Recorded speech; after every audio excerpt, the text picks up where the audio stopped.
আসসালামু আলাইকুম রহমতুল্লাহ। প্রিয় শিক্ষার্থী বন্ধুরা, তোমরা সকলে কেমন আছো? আশা করছি আল্লাহর পাকের রহমতে অনেক ভালো আছো। তো আজকে আমি একটা গ্রামার নিয়ে আসছি। এটা নবম দশম শ্রেণীর জন্য, যারা নবম দশম শ্রেণীতে পড়ছো তাদের জন্য এই ভিডিওটি খুবই হেল্পফুল হবে। সেটা হচ্ছে নবম দশম শ্রেণীর গ্রামার অংশের ট্যাগ কোশ্চেন নিয়ে একটা সম্পর্কে ভিডিও। তো আমি সেই ভিডিওটা বেশি দীর্ঘায়িত করব না, অল্প সময়ের ভিতরে শেষ করব। তো হয় কি, অনেক লং ভিডিও হলে দীর্ঘ সময় দেখতে দেখতে হয় কি অনেকটা আনইজি ফিল হয়। তো এর জন্য আমি সংক্ষেপে আর কি ভিডিওটা নিয়ে আসছি। তোমরা আশা করি এই ভিডিওটা যদি A to Z দেখতে পারো তাহলে বুঝতে পারবে। তো দেখো, ট্যাগ কোশ্চেন শব্দের অর্থ হচ্ছিল জুড়ে দেওয়া, কোশ্চেন জুড়ে দেওয়া। ঠিক আছে, ট্যাগ কোশ্চেন মানে হচ্ছিল কোশ্চেন জুড়ে দেওয়া। ট্যাগ কোশ্চেন পারতে হলে আমাদের প্রথমে টেন্সটা ভালো করে জানা থাকতে হবে। টেন্সের স্ট্রাকচার A to Z একেবারে ঠোঁটের মাথায় থাকতে হবে। যদি আমরা পারি তারপর আমরা ট্যাগ কোশ্চেনে আসবো। তো যদি টেন্সে যাদের সমস্যা, আমার ভিডিও দেখে নিয়েও আমার ইউটিউব চ্যানেল থেকে ইনশাল্লাহ টেন্সের সমস্যা সমাধান হয়ে যাবে। দেখো, ট্যাগ কোশ্চেনে অনেকজনে অনেক রকমের পড়ায়। আমি একটু লেকচার দিয়ে প্লাস বোর্ডে কয়েকটা এক্সাম্পল দিয়েছি, এক্সাম্পলের মাধ্যমে দেখাবো। দেখো, ট্যাগ কোশ্চেন করতে হলে প্রথমে কয়েকটা নিয়ম আমাদের ফলো করতে হবে। এক নম্বর পয়েন্ট হচ্ছিল, ট্যাগ কোশ্চেন করতে হলে আমাদের বাক্যের সাবজেক্ট ভার্ব চিনতে হবে। এখন সাবজেক্ট কি? বাক্যে যার সম্বন্ধে কথা বলা হয় তাকে বলে সাবজেক্ট। আর ভার্ব হচ্ছে যে কাজটা সম্পূর্ণ করে দেয়। বাক্যে কাজটা সম্পূর্ণ করে দেয়। ক্রিয়া হচ্ছে কি? কাজটা সম্পূর্ণ করে দেয়। তাহলে বাক্যে যার সম্বন্ধে কথা বলা হয় তাকে বলে সাবজেক্ট, আর যার ক্রিয়া সম্পাদন কাজটা সম্পূর্ণ করে সে হচ্ছে ভার্ব। আর একটা 2 নম্বর পয়েন্ট হচ্ছিল, 1 নম্বর পয়েন্ট 2 নম্বর পয়েন্ট হচ্ছিল আমাদের দেখতে হবে বাক্যটা অ্যাফার্মেটিভ না নেগেটিভ। যদি বাক্যটা অ্যাফার্মেটিভ হয় তাহলে আমাদের নেগেটিভ করতে হবে, নেগেটিভ হলে অ্যাফার্মেটিভ করতে হবে। তারপর আমাদের অক্সিলারি ভার্ব সম্পর্কে ধারণা থাকতে হবে। যেমন অক্সিলারি ভার্ব অ্যাম নট হবে aren't, is not isn't, shall not shan't, can not can't যেটাকে বলা হয়। তারপর আমাদের কি ইজ আর নট, তারপর ওয়াজ নট ওয়াজেন্ট, এরকম সব শর্ট ফর্ম আছে। ওই শর্ট ফর্মটা এরকম হবে। যেমন নটে আমরা NOT নট না লিখে N, T লিখবো, অ্যাপোস্ট্রফি কমা N অ্যাপোস্ট্রফি কমা T। N অ্যাপোস্ট্রফি কমাটার কীরকম হবে দেখো, আমি এখানে দেখাচ্ছি। যেমন সাপোজ বোঝো, ইজ নট হবে ইজেন্ট হবে। দেখো, ইজ নট খালি এই ওটা আমাদের দিয়ে সংক্ষেপ করে আমরা এরপরে একটা কমা দিয়ে দেবো। অ্যাম নটের এইন্টও হয়, আবার আর নটও হয়, যেটা লেখো। তো দেখো সেইভাবে। এখন তারপর 2 নম্বর পয়েন্ট 3 নম্বর পয়েন্ট ট্যাগ কোশ্চেনটার সাবজেক্ট ভার্ব যে চিনব গেল। তারপর ট্যাগ কোশ্চেন অ্যাফার্মেটিভ হলে নেগেটিভ, নেগেটিভ হলে অ্যাফার্মেটিভ। তারপর ট্যাগ কোশ্চেনে আমাদের শেষে অবশ্যই প্রশ্নবোধক চিহ্ন দিতে হবে। তারপর বাক্যে যদি অক্সিলারি ভার্ব পেয়ে থাকি তাহলে অক্সিলারি ভার্বকে ট্যাগ কোশ্চেনে বসাবো। আর যদি আমরা বাক্যে মূল ভার্ব পেয়ে থাকি তখন ডু ডাস ডিটের মাধ্যমে ট্যাগ কোশ্চেন করব। যদি থার্ড পারসন সিঙ্গুলার নাম্বার বোঝায় তাহলে ডাস, আর যদি সিঙ্গুলার না বোঝায় প্রেজেন্ট ইনডিফিনিট বোঝায় তাহলে ডু, আর পাস্ট টেন্স হলে ডিড হবে। তো এখন আমি সরাসরি এক্সাম্পলে চলে যাচ্ছি। তো আশা করি আর বাকি যে সমস্যাটা রয়েছে সেটা এক্সাম্পলের মাধ্যমে সলভ করব। দেখো, প্রথম বাক্যটা রয়েছে আই হ্যাভ কাম হোম, আমি বাড়ি এসেছি। দেখো, কে আসছে? আমি আসছি। কার সম্বন্ধে কথা বলা হয়েছে? আমার সম্বন্ধে কিন্তু কথা বলা হয়েছে। তাহলে এটা কি? এটা হচ্ছে সাবজেক্ট। তারপর দেখো হ্যাভ। একটা কথা মনে রাখবা, অক্সিলারি ভার্বের পর মূল ভার্ব থাকলে ওই মূল ভার্বটা ট্যাগ কোশ্চেনে ধরা হয় না, অক্সিলারি ভার্বটাই ধরা হয়। যেহেতু আমাদের হ্যাভ রয়েছে, হ্যাভটা কি? Auxiliary verb. কোন অক্সিলারি? Primary auxiliary verb. তাহলে হ্যাভটা থাকলে আমরা প্রথমে এখানে লিখবো কি? হ্যাভ লিখবো। তারপর এই বাক্যটা কি? দেখো, এখানে কোনো নট আছে? হ্যাভের পরে কিন্তু নট নাই। আর নট একমাত্র ভার্বের পরেই কিন্তু অক্সিলারি ভার্ব আর ডু ডাস ডিড হেল্পিং ভার্বের পরে থাকে কিন্তু। তো দেখো, নট নাই। নট না থাকলে আমরা এখানে কি দেব? নট দিয়ে দেব। নটটা কি? ওটা কাটতে আমরা ওখানে অ্যাপোস্ট্রফি কমা N অ্যাপোস্ট্রফি কমা T দেব। দেখো, হ্যাভেন্ট N অ্যাপোস্ট্রফি কমা T দিয়েছি। তারপর সাবজেক্ট আছে কি? আই দিয়ে দিছি। তাহলে দেখো, আই হ্যাভ কাম হোম, এটা ট্যাগ কোশ্চেন কি? Haven't I. তারপর দেখো, ফিউ স্টুডেন্টস। একটু কথা বলি, যদি বাক্যে ব্যক্তির ক্ষেত্রে প্লুরাল বোঝায় তাহলে কিন্তু আমাদের সাবজেক্ট দিয়ে হবে। প্লুরাল বুঝালে দে হবে, বস্তুবাচক বুঝালে ইট হবে, বস্তুবাচক বোঝালে ইট হবে, প্রাণীবাচক বোঝালে সাবজেক্ট ইট হবে। ঠিক আছে? তো দেখো, এখানে বলছে few students understood the lesson. অল্প কিছু সংখ্যক ছাত্রছাত্রীরা কি করেছে? এই বিষয়টা, এই পড়াটা বুঝতে পেরেছিল। তাহলে দেখো আন্ডারস্ট্যান্ড এটা কোন ফর্মে রয়েছে, V2 ফর্মে রয়েছে বা V3 ফর্ম যেটাই বলো, V2 ফর্ম আমরা বলি, যেহেতু এটার V3 ফর্ম আর V2 ফর্ম একই।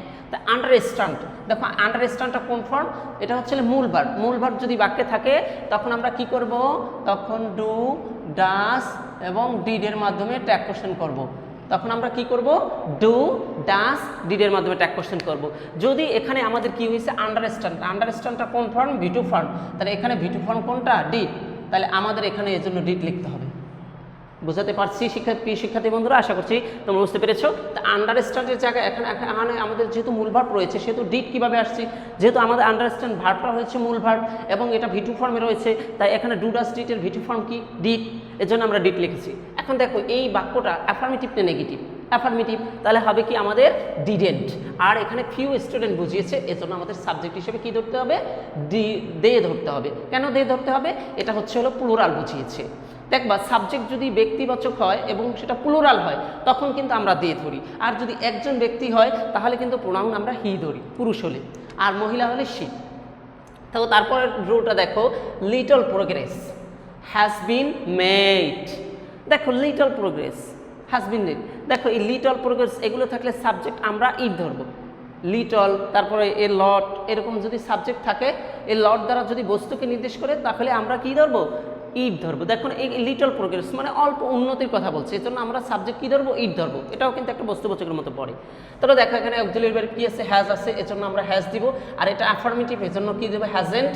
আর যেহেতু লিটল প্রোগ্রেস অল্প উন্নত, তাহলে এখানে এর জন্য সাবজেক্ট হিসেবে কি ধরতে হবে, ইট ধরতে হবে। তাহলে উত্তরটা হবে কি, যে little progress has been made, উত্তরটা হবে কি হ্যাজেন্ট ইট, হ্যাজেন্ট ইট। তারপর দেখো একটা কথা মনে রাখবা, লেটাস, লেটাস, লেটাস যদি থাকে, লেটস বা লেটাস যদি বাক্যে থাকে তাহলে ওই বাক্যের ট্যাগ কোশ্চেন হবে কি, শ্যাল উই, ওই বাক্যের ট্যাগ কোশ্চেন কি হবে, শ্যাল উই হবে। দেখো তারপর যদি লেট মি থাকে, লেট মি, তখন সাবজেক্ট হিসেবে শ্যাল আই হবে, লেট মি, লেট মি, ঠিক আছে, এরকম যদি থাকে তখন সাবজেক্ট হিসেবে কি হবে, লেট মি গো দেয়ার। দেখো লেট মি গো দেয়ার এরকম যদি বাক্য থাকে তখন কি হবে, উত্তরটা শ্যাল আই হবে। কিন্তু প্রিয় শিক্ষার্থী বন্ধুরা, তবে যদি থাকে যে লেট দেম যদি থাকে তাহলে কিন্তু শ্যাল দেই হবে কিন্তু প্রিয় শিক্ষার্থী বন্ধুরা। তো দেখো এখানে আমাদের লেটস আছে, তাহলে আমাদের এখানে ট্যাগ কোশ্চেন কী হবে, নিঃসন্দেহে চোখ বুঝে, এখানে কোনো গ্রামার দেখতে হবে না, অর্থ দেখতে হবে না, সাবজেক্ট দেখতে হবে না, ভার্ব দেখতে হবে না, লেটস আসেই মানে কি শ্যাল উই, লেটস থাকলেই আমাদের কি দিতে হবে, শ্যাল উই। তারপর দেখো ডো নট বা ডোন্ট, ডো নট বা ডোন্ট দ্বারা শুরু হলে আমাদের উত্তর হবে উইল ইউ, ডো নট বা ডোন্ট দ্বারা শুরু হলে আমাদের উত্তরটা কি হবে, প্রিয় শিক্ষার্থী বন্ধুরা, উইল ইউ। এক কথা ইম্পারেটিভ সেন্টেন্স মূল ভার্ব দ্বারা শুরু হলে উইল ইউ বা ওন্ট ইউ, কিন্তু ডো নট দ্বারা শুরু হলে আমাদের অবশ্যই কিন্তু উইল ইউ হবে। কেন, এখানে কিন্তু ওন্ট ইউ হবে না, যেহেতু এখানে আমাদের কি নট রয়েছে, তাই এর জন্য আমি এখানে উইল ইউ দিয়েছি। তারপর দেখো এভরিবডি, এভরিবডি লাইকস হিম, দেখো সাবজেক্ট হিসাবে যদি everybody, somebody, anybody, every plus body বা কোনো নাউন প্লাস বডি যদি থাকে তাহলে সাবজেক্ট হিসেবে আমরা কি ধরবো শিক্ষার্থী বন্ধুরা, দে ধরবো। তাহলে দেখো এখানে আছে এভরিবডি, এর জন্য আমাদের সাবজেক্ট হিসেবে দে হয়েছে। আর লাইকস, দেখো এভরিবডি কিন্তু প্লুরাল, প্লুরাল সাবজেক্ট।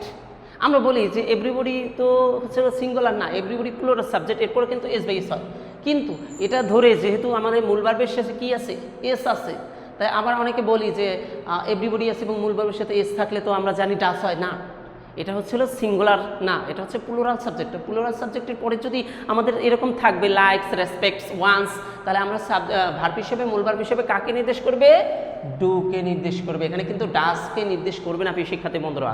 এর জন্য আমাদের কি লিখতে হবে, ডু লিখতে হবে। আর এই বাক্যটা অ্যাফার্মেটিভ, এর জন্য ডোন্ট আর এভরিবডির কারণে আমাদের এখানে দে হয়েছে, উত্তরটা হবে কি ডোন্ট দে, ডোন্ট দে। তারপর দেখো নোবডি, নোবডি, ওই যে বডি বললাম, তা বডি যদি থাকে এরকম everybody, nobody, somebody, anybody, none, one of, এরকম যদি থাকে তাহলে সাবজেক্ট হিসেবে আমরা কি ধরবো, দে ধরবো। আর এখানে বিলিভ, বিলিভ আছে, বিলিভস, আমাদের হবে কি ডু। আর এটা যেহেতু নোবডি না রই আছে এর জন্য আমাদের নট ব্যবহার করতে হবে না, আমরা বলেছিলাম নেগেটিভ হলে অ্যাফার্মেটিভ হবে বাক্যটা, তা যেহেতু নেগেটিভ আছে সেহেতু আমাদের কি উত্তরটা হবে ডু দে। যেহেতু নোবডি বিলিভস এ লায়ার, কেউ মিথ্যাবাদীকে বিশ্বাস করে না, না আছে, সেহেতু আমাদের কি হবে ডু দে। উত্তরটা হবে কি ডু দে। কেন হবে? বিলিভটা হচ্ছে প্রেজেন্ট ফর্ম, এর জন্য আমাদের এখানে মূল ভার্ব হিসাবে আছে। তাই মূল ভার্ব থাকলে আমরা ডু ডাজ ডিড এর মাধ্যমে ট্যাগ কোশ্চেন করব, তাহলে আমাদের কি হবে? এটা কোন ফর্ম? Present form. তাই প্রেজেন্ট ফর্মে কি হয়? ডু হয়। লিখলাম ডু, আর নোবডির কারণে আমাদের এখানে সাবজেক্ট দে। প্রিয় শিক্ষার্থী বন্ধুরা, তারপর দেখো a barking dog seldom bites. A barking dog seldom bites. দেখো এখানে আমাদের প্রিয় শিক্ষার্থী বন্ধুরা, এখানে কিন্তু আমাদের ভার্বটা হচ্ছিল বাইটস। বাইটস দেখো বার্কিং ডগ সেলডম বাইটসের অর্থটা অনেক রকম প্রকাশ করে, যত গর্জে তত বর্ষে না, তারপর হচ্ছে হলো কি ঘেউ ঘেউ করা, কুকুর কামড়ায় না, এরকম অর্থ প্রকাশ করে আর কি। ঠিক আছে, এই যে সেলডম, সেলডমটা নেগেটিভ চার্ট। নেগেটিভ চার্টের ভিতরে আমরা কি পাবো? নাথিং, নো বডি, নান, নো ওয়ান, এগুলো হচ্ছে আমাদের নেগেটিভ চার্ট। হার্ডলি, স্কার্টস, এগুলো নেগেটিভ চার্ট। এগুলো যদি থাকে আমাদের নট ব্যবহার করব না। তাহলে দেখো এই বার্কিং ডগ সেলডম বাইটস, একটা, এ মানে কি? একটা না, এ মানে কি? একটা বার্ক, একটা ঘেউ ঘেউ করা কুকুর। তাহলে দেখো একটা কুকুর বলছে, এবং ভার্বের শেষে কি আছে? এস বাই এস আছে, এস আছে। তাহলে এটা কি হবে? শিক্ষার্থী বন্ধুরা, ভার্বের সাথে এস বাই এস থাকলে, থার্ড পারসন সিঙ্গুলার নাম্বার থাকলে কি হবে? ডাস হবে। এজন্য আমি লিখছি এখানে ডাস। আর সাবজেক্ট হিসেবে যেহেতু একটা ঘেউ ঘেউ করা কুকুর ইতরবাচক প্রাণীবাচক বুঝিয়েছে, এজন্য সাবজেক্ট হিসেবে কি ধরবো শিক্ষার্থী বন্ধুরা? ইট। আর সেলডমের কারণে আমরা এখানে নেগেটিভ দেবো না, তাহলে উত্তরটা হবে ডাজ ইট। উত্তরটা হবে কি হবে? Does it. তারপর দেখো নাথিং ক্যান স্টপ আস, কেউই আমাদেরকে থামাতে পারে না। তাহলে দেখো নাথিং যেহেতু আছে, নাথিং থাকলে আমরা সাবজেক্ট হিসেবে ইট ধরবো। আর যেহেতু নাথিংয়ের ভিতরে নো আছে, তাইলে আমরা ভার্বে নেগেটিভ করবো না। তাহলে এখানে ক্যান আছে, মডেল অফ জুলিরি ভার্ব, তাহলে ক্যান ইট। কান্ট ইট দেবো না কেন? এটা নেগেটিভ আছে এই কারণে। এটা যদি অ্যাফার্মেটিভ থাকতো তাহলে আমরা নেগেটিভ করতাম। প্রিয় শিক্ষার্থী বন্ধুরা, তারপর দেখো এভরিথিং হ্যাজ চেঞ্জ, সব কিছু পরিবর্তন হচ্ছে। দেখো এভরিথিং থাকলে সাবজেক্ট হিসাবে কী ধরবো আমরা? আমরা ট্যাগ কোশ্চেন করতে গেলে সর্বপ্রথম সাবজেক্ট ভার্ব আমাদের আইডেন্টিফাই করতে হবে। তো সাবজেক্ট ভার্ব আইডেন্টিফাই করতে হলে দেখো এখানে ভার্ব আছে কি? হ্যাজ, লিখবো হ্যাজ, এটা অ্যাফার্মেটিভ, এর জন্য হ্যাজেন্ট। আর এভরিথিং আছে, এই কারণে আমরা সাবজেক্ট হিসেবে কী ধরবো প্রিয় শিক্ষার্থী বন্ধুরা? ইট ধরবো। তারপর দেখো how beautiful she is, exclamatory sentence. How beautiful she is, সে কতই না সুন্দর। এরকম যদি হাউ, হোয়াট, এক্সক্লামেটরি সেন্টেন্স বিস্ময়কর কিছু বোঝায়, তাহলে সাবজেক্ট হিসেবে কী ধরবো আমরা? ইট ধরবো। আর এখানে যেহেতু আমাদের ইজ আছে, দেখো এখানে কি আছে? আমাদের ইজ আছে। আর যেহেতু সাবজেক্টও আছে শি, তো শি থাকলে আমাদের তো ইট ধরা দরকার নেই। তাহলে আমাদের কি লিখবো? ইজ আছে, ভার্ব ইজ লিখবো, এটা অ্যাফার্মেটিভ, এর জন্য ইজেন্ট। আর শি আছে, এর জন্য শি। তারপর দেখো হোয়াট এ সারপ্রাইজ ইট ওয়াজ। দেখো হোয়াট এ সারপ্রাইজ, যদি আমাদের বাক্যে ইট বা কোনো সাবজেক্ট না থাকে তখন কিন্তু আমরা সাবজেক্ট হিসেবে ইট ধরবো। আর যদি ইট উল্লেখ থাকে তখন তো ইট দিবই। তাহলে দেখো এখানে ওয়াজ আছে, দিব ওয়াজ। আর এর সাথে নট দিলে হবে কি? ওয়াজেন্ট। আর ইটের ইট, তাহলে ওয়াজেন্ট ইট। প্রিয় শিক্ষার্থী বন্ধুরা দেখো, তারপর হচ্ছিল দেখো শি গোস টু কলেজ। দেখো she third person singular number এবং ভার্বের শেষে এস বাই এস হয়েছে। তাহলে কি প্রেজেন্ট ইনডিফাইনিট টেন্সে থার্ড পারসন সিঙ্গুলার নাম্বার হলে কি? মূল ভার্ব থাকলে ডাস হবে। লিখলাম ডাস, এটা অ্যাফার্মেটিভ, এর জন্য ডাজেন্ট। আর আমাদের সাবজেক্ট আছে কি? শি, লিখবো শি। তারপরে দেখো প্রিয় শিক্ষার্থী বন্ধুরা, since she was ill she could not attend the meeting. দেখো বাক্যে যদি কমপ্লেক্স সেন্টেন্স, দুটো অংশ থাকে, প্রথম অংশের কমার পরে অন্য একটা অংশ থাকে, তাহলে আমরা লাস্টের অংশে ট্যাগ কোশ্চেন করবো। কোন অংশে ট্যাগ কোশ্চেন করবো? লাস্টের অংশে ট্যাগ কোশ্চেন করবো। তাহলে দেখো এখানে লাস্টের অংশে আছে কি? She could not attend the meeting. তাহলে যেহেতু কুড নট আছে, নেগেটিভ আছে, সে তো আমাদের অ্যাফার্মেটিভ করতে হবে। তাহলে কুড শি, এই কুড আছে, এই কুডটা বসাই দেবো, তারপরে আমরা শি লিখে দেবো। আর একটা মজার কথা হচ্ছে হলো, এই ট্যাগ কোশ্চেন একবার যদি তোমার মাথায় ঢোকে না, ইনশাল্লাহ দেখবো পটাপট সবগুলো ইজি। আর ট্যাগ কোশ্চেন করার শেষে অবশ্যই কিন্তু আমাদের প্রশ্নবোধক চিহ্ন দিতে হবে, মাস্ট। আমি সব লিখেছি, আনসার সব ঠিক আছে, প্রশ্নবোধক চিহ্ন দিলাম না, আমার কিন্তু মার্ক হবে না। আর তোমরা সবসময় উত্তরটা করবা এরকম, প্রশ্নটা সম্পূর্ণ উঠিয়ে তারপর তোমরা উত্তরটা করবা, তাহলে তোমাদের জন্য ভালো হবে। তো অনেকে আছে দেখা যায় কি প্রশ্নটা সম্পূর্ণ উঠায় না, খালি উত্তর লিখে যায়। অনেক টিচাররাই এটা গ্রহণ করে না। তো এর জন্য একটু কষ্ট হলেও পরীক্ষার হলে তোমরা প্রশ্নগুলি সব উঠাবা। তারপর দেখো নেক্সট ওয়ান, অলদো। দোয়ালদো নিয়ম, although he is poor he is honest. যদিও সে কি গরিব, তবুও সে কি সৎ। তাহলে দেখো এখানে আমাদের পরের অংশ কি আছে? হি আছে সাবজেক্ট এবং ইজ আছে ভার্ব, তাহলে ইজেন্ট হি। উত্তরটা একেবারে সহজ। তারপর ওই যে বললাম লেট মি গো দেয়ার, লেট মি দ্বারা শুরু হলে বাক্যটা আমাদের কি হবে? শ্যালাই হবে। প্রিয় শিক্ষার্থী বন্ধুরা, তোমরা যদি এই কয়টা রুল, অন্তত এই কয়টা এক্সাম্পল যদি সুন্দর করে সলভ করতে পারো, আশাবাদী তোমাদের ট্যাগ কোশ্চেনে কোনো সমস্যা হবে না। ঠিক আছে? তো ট্যাগ কোশ্চেন করতে গেলে আমাদের যে কয়েকটি নিয়ম, তা হচ্ছে 1 নম্বরে সাবজেক্ট ভার্ব আমাদের চিনতে হবে, 2 নম্বরে আমাদের ভার্বের শর্ট ফর্মগুলো জানতে হবে, 3 নম্বরে আমাদের যদি বাক্যে মূল ভার্ব পেয়ে থাকি তখন ডু ডাজ ডিটের মাধ্যমে ট্র্যাক কোশ্চেন করব। 4 নম্বরে রয়েছে বাক্যটি অ্যাফার্মেটিভ থাকলে নেগেটিভ হবে, নেগেটিভ হলে অ্যাফার্মেটিভ হবে। এবং 6 নম্বরে যদি আমাদের প্রশ্নবোধক আর কি ট্র্যাক কোশ্চেন করার শেষে আমাদের প্রশ্নবোধক চিহ্ন দিতে হবে। আর হচ্ছে হলো যদি সিম্পল সেন্টেন্সে থাকে তাহলে এরকম কমপ্লেক্স সেন্টেন্স দুটো অংশ থাকে, শেষের অংশে আমরা ট্যাগ কোশ্চেন করব। প্রিয় শিক্ষার্থী বন্ধুরা, আশা করছি তোমরা এটা যদি A to Z দেখো ইনশাআল্লাহ তোমাদের পরীক্ষার জন্য ভালো একটা আর কি ভালো একটা রেজাল্ট হবে পরীক্ষার জন্য। যদি এটা সম্পূর্ণ করতে পারো, শিখতে পারো, পরীক্ষা সুন্দর করে লিখতে পারবে আর ভালো একটা মার্কস পাবে। তো তোমাদের যে বিষয়টা টেন্সটাকে ভালো করে জানতে হবে, এই হচ্ছে বিষয়। আর কিছু কিছু আছে টেন্স ছাড়াও তোমরা পারবে। তো আশাবাদী এই A to Z যদি তোমরা দেখতে পারো, আশাবাদী ইনশাআল্লাহ তোমরা পরীক্ষায় ভালো করে লিখতে পারবা, পাসে ইনশাআল্লাহ পাবা। তো ধন্যবাদ সকলকে। এই বলে আমার ক্লাসটা এখানে শেষ করছি। সকলকে ধন্যবাদ। আসসালামু আলাইকুম রহমতুল্লাহ।